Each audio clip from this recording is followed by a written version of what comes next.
So guys, आज हम train करने वाले हैं चेस्ट और ट्राइसेप्स। और मैं यहाँ पे थोड़ा अच्छे से वार्म अप कर रहा हूँ, अपना मसल को एक्टिवेट कर रहा हूँ। जब भी आप कोई भी एक्सरसाइज वर्कआउट स्टार्ट करें, सो मेक श्योर कि आप उस मसल को अच्छे से एक्टिवेट कर लें ताकि इंजरी के चांसेस बिल्कुल कम हो जाएँ और आपके जॉइंट्स, आपकी मसल उसको अच्छे से स्ट्रेच कर लें ताकि आप अच्छे से परफॉर्म कर सकें। तो मैंने सभी तरीके से अपना जॉइंट्स को, मसल को, जिस भी मसल को मैं ट्रेन करने वाला हूँ उसको मैंने अच्छे से वार्म अप कर लिया है, स्ट्रेच कर लिया है सारी मूवमेंट्स करके। सो उसके बाद हम फर्स्ट एक्सरसाइज हम स्टार्ट करने वाले हैं इंक्लाइन बेंच प्रेस से।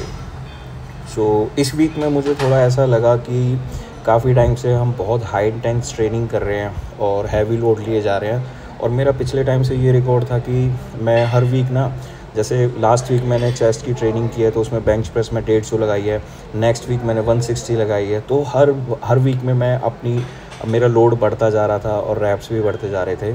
लेकिन इस वीक में मुझे थोड़ा कुछ ऐसा लगा कि अब लोड बहुत ज़्यादा हो चुका है, इंटेंसिटी काफ़ी हाई चल रही थी। और एक टाइम पे आने के बाद ऐसा होता है कि आपकी जो स्ट्रेंथ है, आपकी जो पावर है वो कम हो जाती है। वो आपको पता लग जाएगा जब आप अपनी ट्रेनिंग को ट्रैक करोगे। मैं आपको ये भी बताना चाहता हूँ कि हमेशा आप अपनी ट्रेनिंग को ट्रैक करो, लिखो अपनी नोटबुक में कि लास्ट टाइम कितने केजी के कितने रैप्स लगाए, कौन सी एक्सरसाइज के। इससे फ़ायदा ये होगा कि जब नेक्स्ट ट्रेनिंग आप करोगे आपको पता लग जाएगा कि आपको डीलोड करने की ज़रूरत है या नहीं। तो आज जो मैंने ट्रेनिंग की, गुरुजी से बात करने के बाद मेरी स्ट्रेंथ में थोड़ा फ़र्क दिखा, कम हो गई है। लास्ट टाइम मैंने इंक्लाइन प्रेस पे 150 के 10 रैप लगाए थे 2 सेट, बट इस बार मैं 130 केजी के ही लगा पा रहा हूँ। गुरुजी ने बोला कि तेरी ट्रेनिंग काफ़ी इंटेंस चल रही है बहुत टाइम से, सो अब हमें डीलोड करने की ज़रूरत है। डीलोड में हम बिल्कुल थोड़ा लाइट ट्रेनिंग करते हैं, मसल को हिट करते हैं, थोड़ा फेलियर्स तक तो जाते हैं लेकिन इंटेंसिटी कम कर देते हैं। और वो हमें हेल्प करता है दोबारा से उस मसल को रिकवर करने में, क्योंकि जब लंबे टाइम से आप सेम प्रोसीजर में रहते हो, आप हाई इंटेंस ट्रेनिंग करते रहते हो, तो उस टाइम पे क्या होता है कि मसल बहुत ज़्यादा थक जाती है, एग्जॉस्ट हो जाती है और फिर वो उतना वेट लिफ्ट नहीं कर पाती। सो 130 लगाने के बाद गुरुजी ने बोला कि अब हम थोड़ा लाइट ट्रेनिंग करेंगे। एक वीक सारी मसल जो भी हम ट्रेन करेंगे, चेस्ट, बैक, बाइसेप्स, ट्राइसेप्स, सभी मसल, लेग्स को हम लाइट वेट के साथ में ट्रेन करेंगे ताकि डीलोड हो सके। और फिर उसके नेक्स्ट वीक बाद हम फिर से करेंगे ताकि हमारी फिर से वही स्ट्रेंथ वापस आ जाए और हमारी मसल्स रिकवर हो जाए। तो यहाँ पे मैं सेकंड सेट फिर से ले रहा था 130 केजी का, वही 10 रैप यही आ रहे थे मेरे। 130 भी बहुत ज़्यादा टफ लग रहा था, सेम ऐसा लग रहा था लाइक जैसे 150 केजी में लिफ्ट कर रहा हूँ। सो इतना ईजी नहीं था। सो यार, आपको भी मैं बस यही सजेस्ट करना चाहूँगा कि आप हमेशा अपनी ट्रेनिंग को ट्रैक करो। अपनी नोटबुक में हर एक एक्सरसाइज का, हर एक सेट का आप रैप्स लिखो, कितने सेट लगाए, कितने रैप्स लगाए, कितने केजी के साथ में आपने लगाए। तो इससे आपको भी पता लग जाएगा कि आपकी बॉडी को डीलोड करने की ज़रूरत है या नहीं है, या आप ग्रो कर रहे हो नहीं कर रहे हो। कहीं ऐसा तो नहीं है आप पिछले 3-4 हफ्ते से सेम उसमें चल रहे हो, तो ऐसा भी नहीं होना चाहिए। सो इस चीज़ का आपको बिल्कुल ज़्यादा से ज़्यादा ध्यान रखना चाहिए कि आप ट्रैक कर रहे हो, आपको हर एक ट्रेनिंग का आपको आइडिया हो, आपका कितने सेट आपने लगाया, कितना वेट आप लगा रहे हो, तो बहुत ज़रूरी होता है। तो मैंने यहाँ पे 130 केजी के 2 वर्किंग सेट लगाए थे और दोनों ही मेरे लिए बहुत टफ़ हो गए थे। एंड देन इसके बाद पूरे रैप्स आना मुश्किल हो रहा था।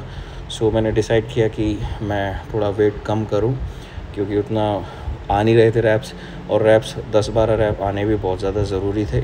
सो बेसिकली इसके हमें 4 सेट लगाने थे इंक्लाइन बेंच के, और ये मेरा थर्ड सेट था जिसमें मैंने 120 केजी लगाया। और ये भी यार बहुत ज़्यादा मतलब मुझे टफ़ लग रहा था 2 सेट 130 के लगाने के बाद में। सो आई वॉज थिंकिंग कि बस 8, कम से कम मिनिमम 8 रैप तो आनी चाहिए ताकि हमारा एक्सरसाइज कंप्लीट हो जाए।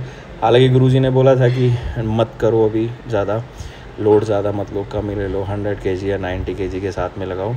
बट मैं देखना चाह रहा था कि कितना फ़र्क आया है, कितना हम डाउन गए हैं, अपना स्ट्रेंथ कितनी कम हुई है। सो इसलिए हमने डीलोडिंग स्टार्ट कर दी है। बाकी इसके बाद जो भी मैंने एक्सरसाइज की थी उसमें मैंने ज़्यादा लोड नहीं लिया था, तो इसमें काफ़ी कम रैप्स आए हैं तीसरे सेट में भी। सो फोर्थ सेट में हम थोड़ा वेट ड्रॉप करेंगे, बिकॉज़ बहुत ज़्यादा मतलब थोड़ा शोल्डर में भी पेन होना शुरू हो गया था, मसल भी ऐसा लग रही थी जैसे कितने टाइम से मैं बहुत ज़्यादा मतलब लोड डाले जा रहा हूँ। एंड सीरियसली इस बार मुझे ऐसा लगा कि यार बिल्कुल ही मेरे अंदर स्ट्रेंथ नहीं बची है। लाइक इतना सा वेट, मैं इतना वेट ठीक से नहीं लगा पा रहा हूँ खुद के अंदर। एक थोड़ा डीमोटिवेशन भी होने लगी थी कि यार ये क्या हो रहा है, इतना ड्रॉप कैसे हो सकती है मेरी स्ट्रेंथ। बट ये भी है कि ये मेरी लाइफ में ना पहली बार ये फेज़ आया है कि मुझे डीलोड करने की ज़रूरत पड़ी है। एंड ये पहली बार इसलिए आया है क्योंकि पहले मैंने कभी इतना ज़्यादा इंटेंसिटी मैंने रखी नहीं है अपनी ट्रेनिंग में। सो एनीवेज यहाँ पे हमने थोड़ा और वेट को कम किया है और 90 kg के साथ में लगा रहे हैं। बाकी ये भी मुझे थोड़ा सा टफ़ लग रहा था बट बेटर था काफ़ी। और देखा जाए तो हमें 4 सेट इसी के लगाने थे तभी ठीक रहता। बट आज ये भी जानना ज़रूरी था कि स्ट्रेंथ में कितना गिरावट आई है, कितनी डाउन गई है मेरी स्ट्रेंथ। सो मुझे आज आइडिया होगा। अब इसके बाद जो भी हमारी ट्रेनिंग होगी वो हम इसी ये बेस पे हम उसको परफॉर्म करेंगे। सो इसके 4 सेट पूरे हो चुके हैं। सेकंड एक्सरसाइज हमारी है केबल क्रॉसओवर। ये हम नीचे से लेंगे अपर चेस्ट को ट्रेन करने के लिए। हालांकि अगर आप मसल माइंड कनेक्शन बनाओ तो आप इनको लोअर चेस्ट को भी ट्रेन कर सकते हो। आप थोड़ा सा ऊपर ले जाके इसको स्क्वीज़ करोगे तो अपर चेस्ट को भी कर सकते हो। एंड ये one of the best exercise है साइड चेस्ट के लिए। आपका जब साइड चेस्ट पोज लगाओगे तो उसमें काफ़ी हेल्प करती है। एक साइड में जो थोड़ा राउंड शेप आती है ना चेस्ट में, उसमें बहुत अच्छी लुक देता है। सो केबल क्रॉसओवर आप ज़रूर ऐड रखना अपनी इसमें। बाकी की कंपाउंड मूवमेंट्स तो आप करते ही हो, बेंच प्रेस, इंक्लाइन प्रेस या डिक्लाइन प्रेस या डंबल प्रेस, वो तो देखो ज़रूरी है ही है। साथ में थोड़ा ये साइड चेस्ट पोज को और भी ज़्यादा अच्छा बनाने के लिए बहुत ज़रूरी एक्सरसाइज है। सो इसके हमने 2 सेट किए थे और मैंने वीडियो में एक ही दिखाया है। दूसरा सेट मैं रिकॉर्ड करना भूल गया था, मुझे लगा कि मैंने ऑन कर दिए बट ऑन हुआ नहीं। सो इसके हम एक ही सेट 2 सेट लगा रहे हैं। एंड देन उसके बाद में हम कर रहे हैं इंक्लाइन प्रेस। सो इंक्लाइन प्रेस के हम दो सेट लगाएंगे, लेकिन हम इसमें लोड ज़्यादा नहीं लेंगे। 30 kg का हम लगा रहे हैं। बस अभी इस पर हमें यह है कि थोड़ा मसल को टारगेट करना है। यार एक चीज़ मैं आपको बताना चाहता हूँ कि जब भी आप कोई भी मसल आप जो भी ट्रेन कर रहे हो, मेक श्योर कि आप यार उसकी टेक्निक आपकी बिल्कुल सही होनी चाहिए। काफ़ी बार क्या होता है कि डंबल प्रेस में लोग हाफ़ रेपिटेशन लगाते हैं, उनकी रेंज ऑफ मोशन जो है वो भी बहुत कम होता है। आप इसमें देखो मेरी जो एल्बोज़ हैं वो पूरा नीचे तक जा रही हैं, ठीक है। अब मैं फेलियर रैप्स पे हूँ, इसमें मैं हाफ़ रैप लगा रहा हूँ, लेकिन इससे पहले आप देखोगे तो मेरी जो एल्बोज़ हैं पूरा नीचे तक जा रही हैं। और इससे क्या होगा, आपको फुल कॉन्ट्रैक्शन मिलेगा, ठीक है।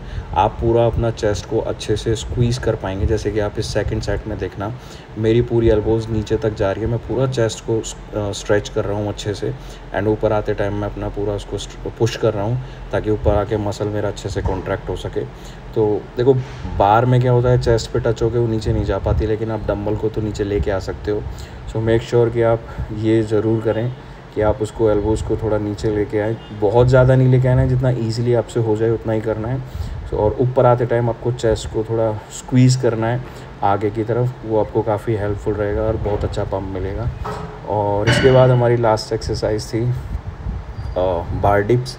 सो इसमें भी देखो 2 तरीके से आप ट्रेनिंग कर सकते हो, एक ट्राइसेप्स की होती है, एक चेस्ट की होती है।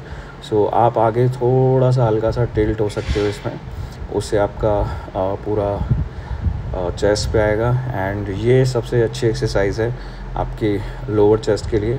सो या आप ज़रूर ट्राई करना, ये भी ऐड करना।